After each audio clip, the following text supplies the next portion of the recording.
Hey there guys, Mr. Luna here, just stopping by to share another video lesson with you. I am so happy that we're almost through the end of the week and we're closer to the AP exams. So I know that all of you are eager to take those exams and that you're getting prepared to make the best out of it. So kudos to you. And also guys, congratulations on the work that you've been submitting. It's been really good and very heartwarming reading your responses because they're getting a lot better. And that honestly excites me. So whenever my students get better at writing or anything, it really is exciting, and it's great to see it on paper. So thank you very much for staying with it and staying with the practice, the stuff as it might be with everything that you have going on with your families, with the schoolwork that you have, as well as applications and things of that nature. And I know that some of you guys have to work, so props to you. And I know that if you are undergoing any kind of situation that is kind of negative, or you're moving, or something might be happening that's totally out of your power to control, then just try to stay positive. Guys, reach out to us if anything is going on your end. We're always here to help you, and we're always here to guide you as well. So stay with that in mind, and do not forget that. So I'm excited that we're also already on FRQ practice number 9. So today we do have an assignment that will be due on Friday. So this assignment will be due on Friday at 11:59 p.m. However, I really want this to be submitted as soon as possible because you guys need to be creating these FRQs and submitting them and finishing them within 40 minutes. So I don't know if anybody has told you, but we will have a mock schedule for exams, or a schedule for mock exams very soon, and I will be posting that on our page so that way you guys know when the mock exams will be. And the mock exams are just there to simply give you a feel as to what it will be like to log on to the website that you need to, and then to get prepared to start taking the exam and fulfilling the entire question or the entire work in that seating. So in other words, we need to get you prepared in finishing the assignments within the allotted time. In this case, for AP Psychology, we do have 45 minutes, and out of those 45 minutes, we do want to reserve at least 5 minutes to upload the information, because time is of the essence, and you guys need to complete this in as less possible time. So let's go ahead and just start practicing. And remember, whenever you practice today, put a timer, finish it off. Don't try to spend so much time on it. Don't prolong it for days and days and days. Just simply sit down, finish part B, and finish part C. So part C is they just want you to use one term, that is it. And then part B, you have 3 terms going on. So for part A, the part that we will be working on here together, is only about 3 terms. So on this one area, what I want to do is work with you guys together. So I would like, in other words, to start creating our responses. So what you can do right now is start following along with me and typing out your response, so that way you can have part A complete, and you can just move on to part B and then part C, and you're completely done. So awesome. Let's go ahead and figure this question out. It's called Memory Process for Finding a Lost Watch and Studying. Alrighty, so it says, Leo cannot find the antique watch that his grandfather gave him.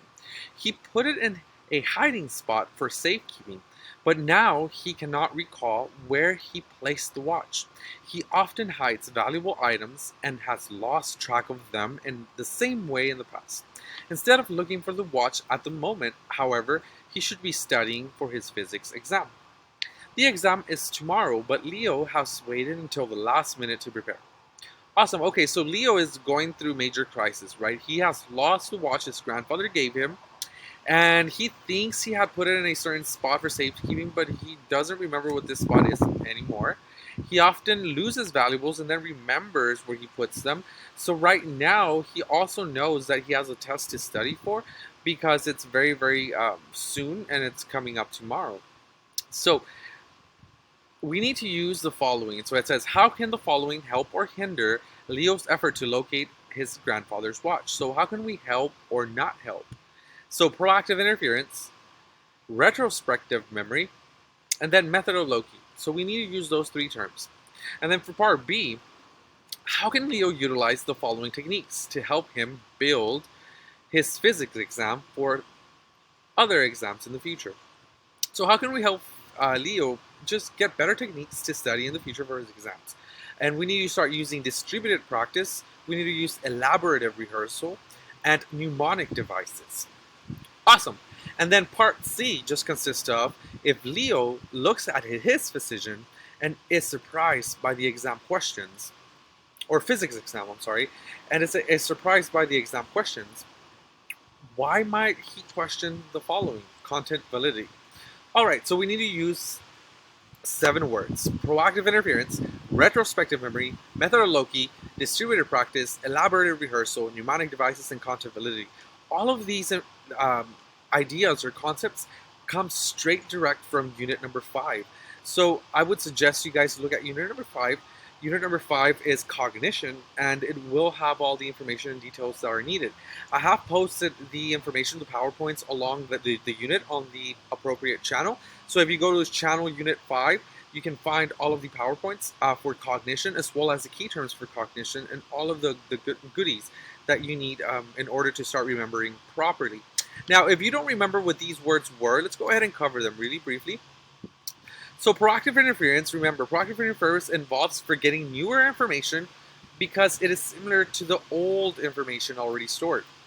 It's kind of like if you go about and change your password for Facebook today, right? You had an old password, now you have a new one, and you cannot remember your new password because of that old one. So proactive interference. Now, for retrospective memory, remember, the key term here is that it involves recalling memories from the past. That's all it is, retrospective memory. It's recalling memories from the past. It's just a fancy way to say recalling memories. Retrospective memory. And then method of Loki. Remember, the method of Loki is a memory strategy that involves creating mental images for the items to remember and placing them in a familiar location. For example, if you are going shopping, right, to the supermarket and you need something, some stuff, right, like for the restroom and so for the kitchen, then you must remember that an image for the kitchen and then pair that to tomatoes or to bananas, and then an image of the bathroom, and then pair soap and toilet paper, toiletries, and stuff of that nature. So that is essentially what the method of Loki is. Distributed practice involves spreading out what one wants to remember over a series of shorter time periods in order to aid retention of information. So typically when we study, it's best to do it in bits and pieces and distributed practice so it really, really sticks. Now, elaborated rehearsal involves adding the maximum number of associations in order to recall information. So elaborated rehearsal just involves repeating and repeating information in order to successfully remember something.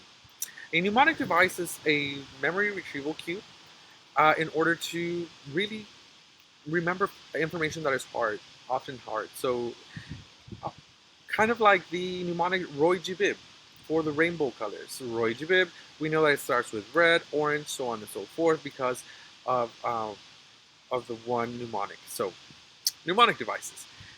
And that's pretty much all we need to use right now. So I have given you the definitions and proper way of thinking of the one concept.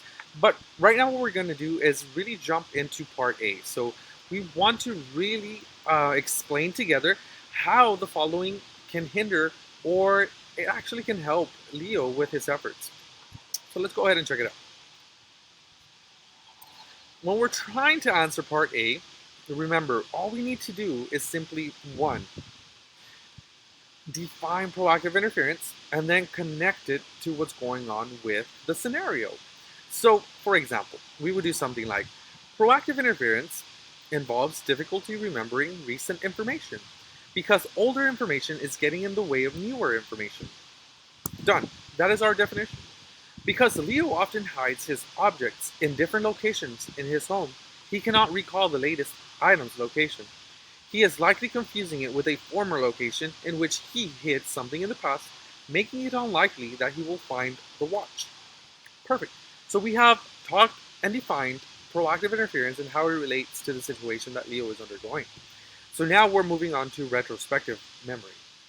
So for retrospective memory, remember, we need to define and then just explain what's going on and how it relates to the scenario. Retrospective memory, here we can say, involves remembering something in the past. Done. If Leo tries to recall the episodic memory of when he was hiding the watch, he may also be able to identify the location of the watch. So maybe if Leo starts just recalling where he was or what he was doing, maybe he can start actually remembering where he placed the watch. Done. All set for retrospective memory. Now we will jump onto method of Loki. Now the method of Loki, guys, we need to define and explain how it relates to the scenario. So the method of Loki is a memory strategy that involves creating mental images for items to be remembered by placing them in a familiar location. For example, if Leo used the method of Loki to help him remember all of the items he has hidden over the years, he can simply walk through his home in his mind and picture all of the areas where he has hidden objects. This should help him locate all the items he has hidden, including the watch. So the method of Loki is just simply involving memory and relating images as to where the familiar location might be of that watch. Kind of like going back and thinking of all the locations that he has associated with when hiding something and getting those images ready available in his head so he can start looking for the watch and finding the watch. So don't get confused, guys, when working on this. I know that it might be a little tedious and it might be a little hard sometimes, but just stay very positive and ask questions. If you ever need any help or assistance, just remember, please ask questions. We're here to help and we're here to guide you 100% of the time. Do not feel afraid or concerned about reaching out. Just simply do it, because we all want the best for you and we want you to succeed and get the best out of this experience. So we have successfully finished part A.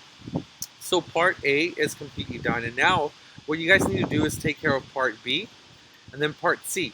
Remember, if you forgot the scenario, just go ahead and read the scenario again and then practice B and then practice C. All they want you to do is use distributed practice, elaborative rehearsal, mnemonic devices, content validity. So we have 4 words to work on. You have 3 days to submit this. That's not a lot to ask for. You should all be able to submit this by today, no later than today, but you do have until Friday at 11:59 p.m. to get it submitted. And remember, guys, once you sit down, just complete the whole assignment. Don't go around and kill time and just take a lot of time to finish this, because you should be finishing these FRQs already in about 40 minutes or less. And remember, those mock exams are coming up, so be ready for them and be on the lookout for the exam schedule so you are aware of how to log on and you get that experience out of the way and you're not confused and you're not freaking out when it's testing. So thank you very much for stopping by today, guys. It's always lovely to have you and to see you and hear you. So reach out to me if anything happens or if anything is going on, and I will see you next time.